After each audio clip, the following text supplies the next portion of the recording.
Hello everyone, welcome to our YouTube channel Gavya vlogs in Kannada. ಎಲ್ಲರೂ ಹೇಗಿದ್ದೀರಾ? ನಾನಂತೂ ತುಂಬ ಚೆನ್ನಾಗಿದ್ದೀನಿ. ಐ ಹೋಪ್ ನೀವೆಲ್ಲ ಕೂಡ ತುಂಬ ಚೆನ್ನಾಗಿದ್ದೀರಾ ಅಂತ ಅಂದ್ಕೊಂಡಿದ್ದೀನಿ. ಇದು ಬಂದು ಸಂಡೇ ವ್ಲಾಗ್ ಆಗಿರುತ್ತೆ. ಸಂಡೇ ನಮಗೆ ರಾಮನವಮಿ ಇತ್ತಲ್ವ, ಇವತ್ತು ಬೆಳಗ್ಗೆಯಿಂದನೇ ವ್ಲಾಗ್ ಸ್ಟಾರ್ಟ್ ಮಾಡಿದ್ದೀನಿ. ಯೂಶ್ವಲಿ ನಮಗೆ ಸಂಡೇ ವರ್ತೂರು ಸಂತೆ ಇರುತ್ತೆ, ಹಾಗಾಗಿ ಇಲ್ಲಿ ನಾನು ಸಂತೆಗೆ ಬಂದಿದ್ದೀವಿ. ಬೆಳಗ್ಗೆನೇ 8 ಗಂಟೆಗೆ ಇಲ್ಲಿ ಸಂತೆಗೆ ಬಂದ್ವಿ. ಇನ್ನು ಮಾರ್ನಿಂಗ್ ಟೈಮ್ ಅಂದರೆ ತುಂಬ ಫ್ರೆಶ್ ಆಗಿರುತ್ತಲ್ಲ ವೆಜಿಟೇಬಲ್ ಫ್ರೂಟ್ಸು, ಅದಕ್ಕೆ ತೊಗೊಂಡೋಗೋಣ ಅಂತ ಬಂದ್ವಿ. ಆ್ಯಂಡ್ ಇಲ್ಲಿ ಒಂದು ಫ್ರೂಟ್ನ ತೋರಿಸ್ತೀನಿ ನೋಡಿ. ಇದೇನು ಫ್ರೂಟ್ ಅಂತ ನಿಮಗೆ ಗೊತ್ತಿದ್ರೆ ಕಾಮೆಂಟ್ ಸೆಕ್ಷನಲ್ಲಿ ಕಾಮೆಂಟ್ಸ್ ಮಾಡಿ. ರಿಯಲಿ ನನಗಂತೂ ಗೊತ್ತಿಲ್ಲ. ನೋಡಲಿಕ್ಕೆ ಮ್ಯಾಂಗೋ ಥರ ಇದೆ, ಸ್ಮೆಲ್ ಮಾತ್ರ ಮ್ಯಾಂಗೋ ಸ್ಮೆಲ್ ಇಲ್ಲ. ಆ್ಯಂಡ್ ಇಲ್ಲಿ ಉಡನ್ ಆ್ಯಪಲ್ ಕೂಡ ಸಿಕ್ತು ನನಗೆ, ಅದನ್ನು ಕೂಡ ತೊಗೊಂಡ್ಬಂದ್ವಿ. ಆ್ಯಂಡ್ ಪಪ್ಪಾಯ ಅಂತೂ ತುಂಬ ಚೆನ್ನಾಗಿತ್ತು. ಇನ್ನು ವಾಟರ್ ಮಿಲನ್ ಸೀಸನ್ ಆಗಿರೋದ್ರಿಂದ ವಾಟರ್ ಮಿಲನ್ ಕಂಪಲ್ಸರಿ ತೊಗೊಂಡೇ ಹೋಗ್ಬೇಕಲ್ಲ, ತೊಗೊಂಡ್ವಿ. ವೆಜಿಟೇಬಲ್ ಫ್ರೂಟ್ಸ್ ಎಲ್ಲ ತೊಗೊಂಡು ನಾವು ಡೈರೆಕ್ಟಾಗಿ ಮನೆಗೆ ಹೋಗಿಲ್ಲ, ಉಡುಪಿ ಹೋಟೆಲ್ಗೆ ಬಂದ್ವಿ. ಇನ್ನು ಬ್ರೇಕ್ಫಾಸ್ಟ್ ಏನೂ ಪ್ರಿಪೇರ್ ಮಾಡಿರಲಿಲ್ಲ, ಅಂದರೆ ವೆಜಿಟೇಬಲ್ಸ್ ಏನೂ ಇಲ್ಲ ಅಂತ ಹೇಳಿ. ಹಾಗಾಗಿ ಇನ್ನು ಇಲ್ಲೇ ತಿಂದ್ಕೊಂಡು ಹೋಗೋಣ ಬ್ರೇಕ್ಫಾಸ್ಟ್ ಅಂತ ಇಲ್ಲಿ ಬಂದ್ವಿ. ನಮ್ಮ ಹಸ್ಬೆಂಡು ಬಿಸಿಬೇಳೆಬಾತ್, ಇಡ್ಲಿ ಆ್ಯಂಡ್ ಮಂಗಳೂರು ಬನ್ಸ್ನ ಆರ್ಡ್ರ್ ಮಾಡಿದರು. ಉಡುಪಿ ಹೋಟೆಲಲ್ಲಿ ನಮಗೆ ಟೇಸ್ಟ್ ವೈಸ್ ಆಲ್ಸೋ ಗುಡ್, ಮತ್ತು ಪ್ರೈಸ್ ಕೂಡ ರೀಸನಬಲಾಗೇ ಇರುತ್ತೆ. ನಮಗೆ ನಮ್ಮ ಏರಿಯಾದಲ್ಲಂತೂ ನಿಯರ್ ಬೈ ನಮಗೆ ಉಡುಪಿ ಹೋಟೆಲ್ ಬಿಟ್ಟರೆ ಬೇರೆ ಯಾವುದೂ ಇಲ್ಲ. ಆ್ಯಂಡ್ ಇದ್ರೆ ಎಲ್ಲ ರೆಸ್ಟೋರೆಂಟ್ಸೇ ಇದೆ. ನಾವು ಹೊರಗಡೆ ಊಟನ ತುಂಬ ಅವಾಯ್ಡ್ ಮಾಡ್ತೀವಿ, ರೇರಾಗಿ ತಿಂತೀವಿ ಫ್ರೆಂಡ್ಸ್. ಮಂತ್ಲಿ ಒನ್ಸ್ ಇಲ್ಲ 2 ಮಂತ್ಸ್ಗೆ ಒನ್ಸ್ ಆ ಥರನೇ ತುಂಬ ರೇರಾಗಿ ತಿಂತೀವಿ. ಇವತ್ತಿನ ಬ್ರೇಕ್ಫಾಸ್ಟ್ ಮಾಡ್ಕೊಂಡು ಈಗ ಮನೆಗಂತೂ ಹೋಗಿ ನಾನಂತೂ ಇವಾಗ ಪೂಜೆನ ಸ್ಟಾರ್ಟ್ ಮಾಡ್ಕೊತೀನಿ. ಆ್ಯಕ್ಚುಲಿ ನಾನು 5:30ಗೆ ಎದ್ದುಬಿಟ್ಟು ಮನೇಲಿ ಸ್ವಲ್ಪ ಕ್ಲೀನ್ ಮಾಡೋದಿತ್ತು. ಮನೇಲೆಲ್ಲ ಕ್ಲೀನ್ ಮಾಡಿಕೊಂಡು ನೆಲ ಒರೆಸಿ ಸ್ನಾನ ಮಾಡಿ ಎಲ್ಲ ಮಾಡಿದ್ಮೇಲೆ ಇನ್ನು ಪೂಜೆಗೆ ಸ್ಟಾರ್ಟ್ ಮಾಡ್ಕೊಳ್ಳೋಣ ಅಂದರೆ ಇನ್ನು ನಮ್ಮ ಹಸ್ಬೆಂಡ್ ಟೈಮ್ ಆಗುತ್ತೆ, ಬೇಗ ಬಾ, ಹೋಗಿ ಫಸ್ಟು ಸಂತೆ ಮುಗಿಸ್ಕೊಂಬರೋಣ ಅಂತ ಹೇಳಿದ್ರು. ಹಾಗಾಗಿ ಹೋಗಿ ಸಂತೆ ಮುಗಿಸ್ಕೊಂಬಂದು ಇಲ್ಲಿ ಪೂಜೆನ ಸ್ಟಾರ್ಟ್ ಮಾಡಿಕೊಂಡೆ. ಇನ್ನು ಇವತ್ತು ರಾಮನವಮಿ ಆಗಿರೋದ್ರಿಂದ ತುಂಬಾ ಖುಷಿ ಇದೆ ಅಲ್ವಾ. ಮನೇಲಂತೂ ಸಮಾಧಾನವಾಗಿ ಪೂಜೆ ಮಾಡಬೇಕು ಅಂತ ನಿಧಾನಕ್ಕೆ ಮಾಡ್ತಿದ್ದೀನಿ. ಇನ್ನು ಬಿಡಿ ಹೂವು ತೊಗೊಂಬಂದಿದ್ದೆ, ಅದನ್ನು ಕೂಡ ಎಲ್ಲ ಕಟ್ಟಿಬಿಟ್ಟು ಇವಾಗ ದೇವ್ರ ಫೋಟೋಗೆಲ್ಲ ಹಾಕಿ ಇಲ್ಲಿ ಕಳಸನ ರೆಡಿ ಮಾಡ್ಕೊತಾ ಇದ್ದೀನಿ. ನಾನು ವೀಕ್ಲಿ ಒನ್ಸ್ ದೇವ್ರ ಫೋಟೋ ಎಲ್ಲ ತೊಳೆದು ಕಳಸ, ದೇವ್ರ ದೀಪ ಎಲ್ಲ ತೊಳೆದು ನೀಟಾಗಿ ಪೂಜೆ ಮಾಡ್ಕೊತೀನಿ. ವೀಕ್ಲಿ ಒನ್ಸ್ ತೆಂಗಿನಕಾಯಿನ ಚೇಂಜ್ ಮಾಡೋಕೆ ಹೋಗೋದಿಲ್ಲ, 15 ಡೇಸ್ಗೆ once or else monthly once ಈ ತೆಂಗಿನಕಾಯಿನ ಚೇಂಜ್ ಮಾಡ್ಕೊತೀನಿ. ಇವಾಗ ದೇವ್ರ ಫೋಟೋಗೆಲ್ಲ ಹೂವು ಎಲ್ಲ ಹಾಕಿ ದೀಪ ಹಚ್ಕೊತಾ ಇದ್ದೀನಿ. ಬಾಗಿಲಿಗೆ ಯುಗಾದಿ ಹಬ್ಬದಲ್ಲಿ ತೋರಣ ಎಲ್ಲ ಕಟ್ಟಿರ್ಲಿಲ್ಲ, ಅಂದರೆ ನಾವು ಇಲ್ಲಿ ಇರ್ಲಿಲ್ವಲ್ಲ, ಊರಲ್ಲಿ ಇದ್ವಲ್ಲ, ಹಾಗಾಗಿ ನಮಗೆ ಆರ್ಟಿಫಿಷಿಯಲ್ ತೋರಣ ಎಲ್ಲ ಸಿಗುತ್ತಲ್ವ, ಅದನ್ನ ತಂದು ಕಟ್ತಾ ಇದ್ದೀನಿ. ಇದನ್ನ ಆಕ್ಚುಲಿ ತಗೊಂಡ್ಬಂದು ತುಂಬಾ ದಿವಸನೇ ಆಗಿತ್ತು, ಮನೇಲಿತ್ತು. ಯುಗಾದಿ ಹಬ್ಬಕ್ಕೆ ಕಟ್ಟೋಣ ಅಂತ ಅಂದ್ಕೊಂಡೆ. ಇನ್ನು ಇವಾಗ ಶ್ರೀರಾಮನವಮಿ ಹಬ್ಬಕ್ಕೆ ಕಟ್ತಾ ಇದ್ದೀನಿ. ತುಂಬ ಚೆನ್ನಾಗಿ ಕಾಣಿಸ್ತಿದೆ, 100 ರೂಪೀಸ್ ಅದು, ತುಂಬ ಚೆನ್ನಾಗಿದೆ. ನನಗಂತೂ ಸಖತ್ ಇಷ್ಟ ಆಯಿತು. ಈಗ ದೇವ್ರ ದೀಪ ಹಚ್ಚಿ ಪೂಜೆನ ಮಾಡ್ತಾ ಇದ್ದೀನಿ.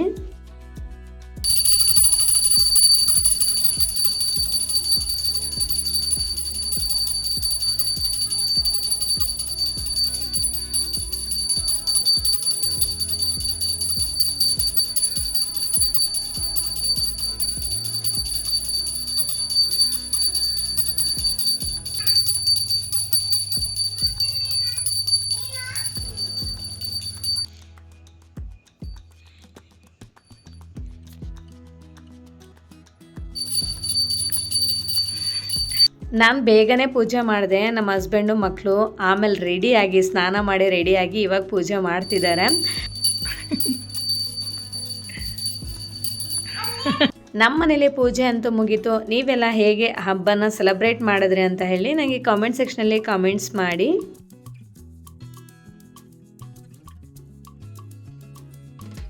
ನೋಡಿ ನಮ್ಮ ಮಕ್ಕಳು ಏನು ಮಾಡ್ತಿದ್ದಾರೆ ಇಬ್ರು ಟಿ ವಿ ನೋಡ್ತಿದ್ದೀರಾ. ನೋಡಿ ಫ್ರೆಂಡ್ಸ್, ಗೊಂಬೆ ಹಾಕ್ಕೊಟ್ಟಿದ್ದೀನಿ, ಟಿ ವಿ ನೋಡ್ಕೊಂಡಿದ್ದಾರೆ. ನಾನು ಇವಾಗ ಈ ತರಕಾರಿನೆಲ್ಲ ಜೋಡಿಸ್ಬೇಕು. ನೋಡಿ ಎಷ್ಟೊಂದಿದೆ, ಸೊಪ್ಪು ಎಲ್ಲ ತಂದಿದ್ದೀವಿ. ಅಂದರೆ ಒಂದು 10 ಡೇಸಿಂದ ಊರಲ್ಲಿ ಇರಲಿಲ್ವಲ್ಲ, ಸೊ ಹಾಗಾಗಿ ಇನ್ನು ತುಂಬಾ ಖಾಲಿ ಆಗಿತ್ತು. ಏನೂ ಇರಲಿಲ್ವ ಮನೇಲಿ, ತರಕಾರಿ ಏನೂ ಇರಲಿಲ್ಲ. ನೋಡಿ ಇದನ್ನು ಎಲ್ಲ ಇವಾಗ ಜೋಡಿಸ್ಕೋಬೇಕು, ಮತ್ತು ಅಡುಗೆ ಮಾಡಬೇಕು. ಎಷ್ಟೊಂದು ಕೆಲಸ ಇದೆ ಅಂದರೆ ಅಷ್ಟೊಂದು ಕೆಲಸ ಇದೆ. ತರಕಾರಿ ಸೊಪ್ಪುಗಳು ಎಲ್ಲನೂ ಕೂಡ ಫ್ರಿಡ್ಜಲ್ಲಿ ನಾನು ಸ್ಟೋರ್ ಮಾಡಿಕೊಂಡೆ. ಇವಾಗ ಅಡುಗೆನ ಸ್ಟಾರ್ಟ್ ಮಾಡ್ಕೊತಾ ಇದ್ದೀನಿ. ಸೊ ಇವತ್ತು ನಮ್ಮ ಮನೇಲಿ ಏನೆಲ್ಲ ಸ್ಪೆಷಲ್ ಮಾಡ್ತಿದ್ದೀನಿ ಅಂತ ತೋರಿಸ್ತೀನಿ. ಡೈಲಿ ರೊಟೀನೇ ಇರುತ್ತೆ, ಇನ್ನು ಹಬ್ಬ ಅಂದಮೇಲೆ ಸ್ವಲ್ಪ ಡಿಫ್ರೆಂಟಾಗಿ ಮಾಡಬೇಕಲ್ಲ, ಅದಕ್ಕೆ ಮಾಡ್ತಾ ಇದ್ದೀನಿ. ಆಮೇಲೆ ಬೆಳಗ್ಗೆಯಿಂದನೂ ನಾನಂತೂ ಕಾಫಿನೇ ಕುಡ್ದಿರಲಿಲ್ಲ, ಹಾಗಾಗಿ ಇವಾಗ ಕಾಫಿನ ಪ್ರಿಪೇರ್ ಮಾಡ್ಕೊತಾ ಇದ್ದೀನಿ. ಆ್ಯಕ್ಚುಲಿ ನಾನು ಸ್ಕೂಲ್ಗೆ ಹೋಗೋಕ್ಕೆ ಸ್ಟಾರ್ಟ್ ಮಾಡಿದಾಗಿಂದ ಬೆಳಗ್ಗೆ ಟೈಮ್ ಕಾಫಿ ಟೀನೆಲ್ಲ ಸ್ಕಿಪ್ ಮಾಡಿಬಿಟ್ಟಿದ್ದೀನಿ. ಓನ್ಲಿ ಈವ್ನಿಂಗ್ 1 ಟೈಮ್ ಮಾತ್ರ ಕುಡಿತಾ ಇದ್ದೀನಿ. ಬಟ್ ಅದು ಕೂಡ ಒಳ್ಳೇದು ಅಂತ ಅನಿಸ್ತು. ಇವತ್ತು ನಮ್ಮ ಮನೇಲಿ ಸ್ಪೆಷಲ್ ಆಗಿ ನಾನು ಕಡುಬನ್ನ ಪ್ರಿಪೇರ್ ಮಾಡ್ಕೊತಾ ಇದ್ದೀನಿ. ಇಲ್ಲಿ ಬಂದ್ಬಿಟ್ಟು ಒಂದು ಕಡೆ ತಿಳಿ ಸಾರು, ಇನ್ನೊಂದು ಕಡೆ ಆಲೂಗಡ್ಡೆ ಬದನೆಕಾಯಿ ಕರ್ರಿನ ಪ್ರಿಪೇರ್ ಮಾಡ್ಕೊತಾ ಇದ್ದೀನಿ. ಫಸ್ಟ್ ಎರಡಕ್ಕೂ ನಾನು ಒಗ್ಗರಣೆ ಹಾಕ್ಕೊಂಡಿದ್ದೀನಿ.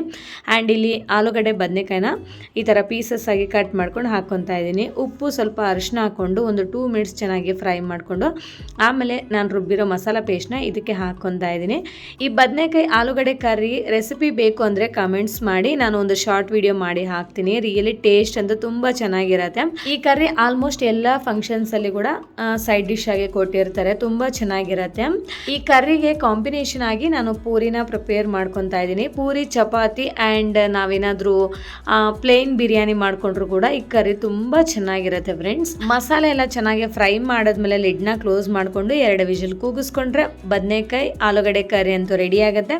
ಇವಾಗ ನಾನು ಒಬ್ಬಟ್ಟಿನ ಸಾರು ಪ್ರಿಪೇರ್ ಮಾಡ್ಕೊತಾ ಇದ್ದೀನಿ.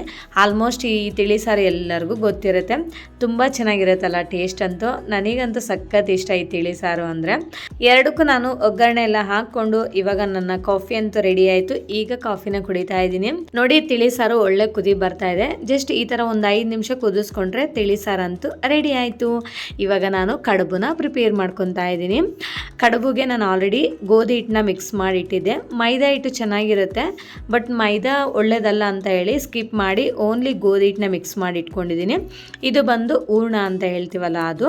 ಇವಾಗ ಚೆನ್ನಾಗಿ ನಾದ್ಕೊಂಡು ಹಿಟ್ಟನ್ನ ಚಿಕ್ಕದಾಗೆ ಉಂಡೆನ ಮಾಡಿಕೊಂಡು ಇನ್ನು ಅದನ್ನೆಲ್ಲ ರೋಲ್ ಮಾಡಿಕೊಂಡು ಈಗ ನಾವು ಕಡುಬು ಹೇಗೆ ಮಾಡ್ತೀವೋ ಆ ಥರ ಪ್ರಿಪೇರ್ ಮಾಡಬೇಕು.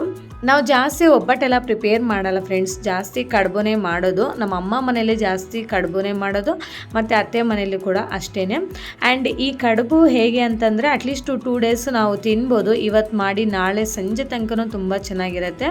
ಬಟ್ ಒಬ್ಬಟ್ಟು ಅಂದರೆ ಬಿಸಿ ಬಿಸಿ ತಿಂದ್ರೇ ಚೆನ್ನಾಗಿರುತ್ತೆ. ಇದು ತಣ್ಣಗಾಗಿರೋ ತಿಂದರೂ ಕೂಡ ತುಂಬ ಚೆನ್ನಾಗಿರುತ್ತೆ. ನೋಡಿ, ಈ ಥರ ಈಸಿಯಾಗಿ ಮಾಡಿಕೊಂಡ್ರೆ ಆಯಿತು. ಬಟ್ ಇದೆಲ್ಲ ಮಾಡಬೇಕು ಅಂದರೆ ಇಬ್ಬರು ಇದ್ದರೆ ಚೆನ್ನಾಗಿರುತ್ತೆ, ಬೇಗ ಆಗುತ್ತೆ. ಒಬ್ಬರು ಮಾಡೋಕ್ಕೆ ಸ್ವಲ್ಪ ಕಷ್ಟ ಆಗುತ್ತೆ. ನಾನಂತೂ ಇಲ್ಲಿ ಒಬ್ಬಳೇ ಮಾಡ್ತಿದ್ದೀನಿ. ನೋಡಿ, ಆಲೂಗಡ್ಡೆ ಬದನೆಕಾಯಿ ಕರ್ರಿ ಅಂತೂ ರೆಡಿ ಆಯಿತು. ನಮ್ಮ ಮನೇಲಿ ಏನೆಲ್ಲ ಸ್ಪೆಷಲ್ಸ್ ಮಾಡಿದ್ದೀನಿ ಅಂತ ತೋರಿಸ್ತೀನಿ. ಪೂರಿ, ಸಂಡಿಗೆ, ಕಡುಬು, ವೈಟ್ ರೈಸ್, ತಿಳಿ ಸಾರು ಮತ್ತು ಆಲೂಗಡ್ಡೆ ಬದನೆಕಾಯಿ ಕರ್ರಿ. ಈಗ ಲಂಚ್ ಅಂತೂ ರೆಡಿ ಇದೆ, ಎಲ್ಲರೂ ಕೂತ್ಕೊಂಡು ಊಟ ಮಾಡೋದಷ್ಟೇ.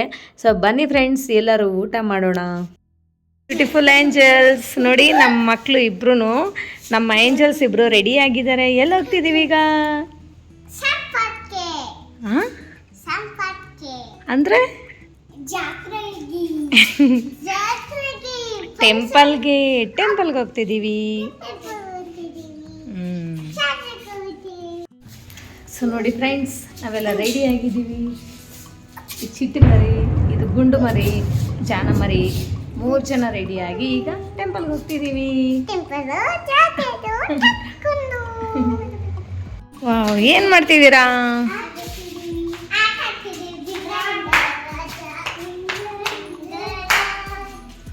ಪಾಕೆಟ್ ಫುಲ್ಲ ರೋಜಾ.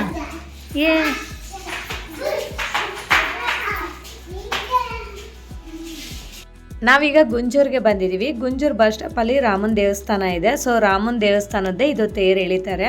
ಎವ್ರಿ ಇಯರ್ ರಾಮನವಮಿಗೆ ತೇರು ಎಳಿತಾರೆ. ನಾನಂತೂ ಈ ಟೈಮಲ್ಲಿ ಯಾವಾಗಲೂ ಊರಲ್ಲೇ ಇರ್ತಿದ್ದೆ, ಬಟ್ ಈ ಇಯರ್ ಮಾತ್ರ ಇಲ್ಲಿದ್ದೀನಿ. ಆ್ಯಂಡ್ ಸ್ಕೂಲ್ಗೆ ಜಾಯಿನ್ ಆಗಿದ್ದೀನಲ್ವ, ಹಾಗಾಗಿ ಇಲ್ಲಿದ್ದೀನಿ.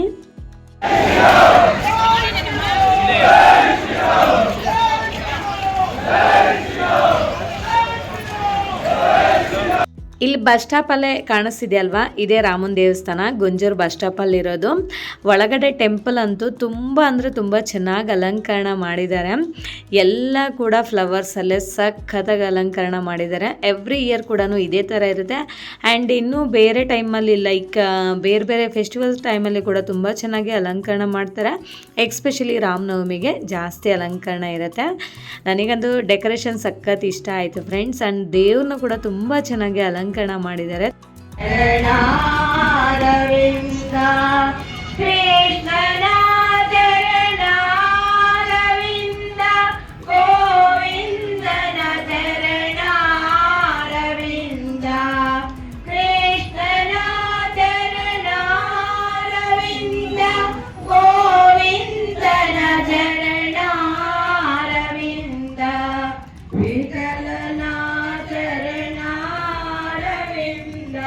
ಶ್ರೀರಂಗನ ಚರಣ ಅರವಿಂದ ಶ್ರೀ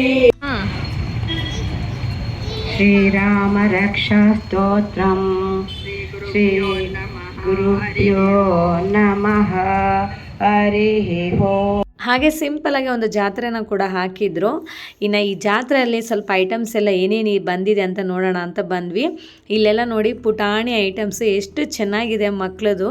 ಇದೆಲ್ಲ ಕೂಡ ಕಿಚನ್ ವೇರ್ ಐಟಮ್ಸೇ, ತುಂಬ ಚೆನ್ನಾಗಿದೆ.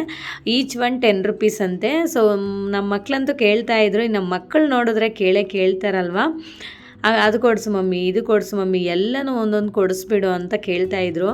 ಬೇಡ ಬಿಡಮ್ಮ ಅಂತ ಹೇಳಿ ಇನ್ನು ಏನೂ ಕೊಡ್ಸೋಕ್ಕೆ ಹೋಗಿಲ್ಲ. ಸುಮ್ಮನೆ ತೊಗೊತಾರೆ ಫ್ರೆಂಡ್ಸ್, ಮತ್ತೆ ಆಡೋದಿಲ್ಲ. ಸುಮ್ಮನೆ ಯಾಕೆ ಮನಿ ವೇಸ್ಟ್ ಮಾಡೋದಂತ ನಾನೇನು ತೊಗೊಂಬಂದಿಲ್ಲ.